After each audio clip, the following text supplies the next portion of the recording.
I'm Karuna, and this is Swami Cat.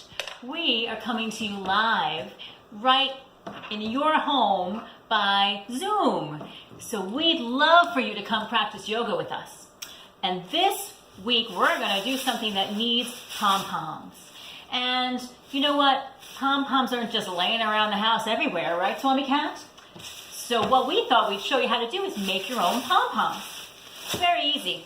I don't know about you, but I have a whole bunch of plastic bags laying around underneath the sink.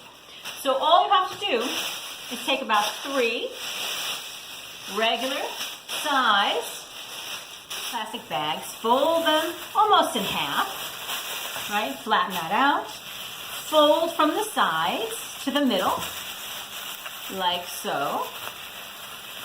And then down here you can fold in half as well, and that's going to be your handle. So take some tape, tape that up. Kind of easy,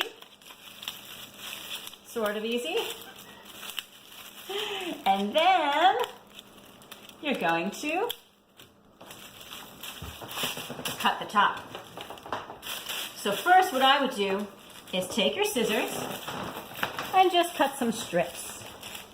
Not all the way down, almost to the handle. So what I've done is already start one for us. So I've cut them in strips. Now I can take the tops of the strips and I can cut them off. In fact, you can even hold it together and just cut off a big chunk of the top, kind of like you're giving it a haircut. When you fan them out, they'll come out turning like this. And if they're a little jagged, that's okay. You can even trim them again. Ta-da! Pom Poms! We're going to use these for Swami Cat's Mindfulness Cheer. So get ready to cheer for mindfulness. See you this weekend. Bye-bye.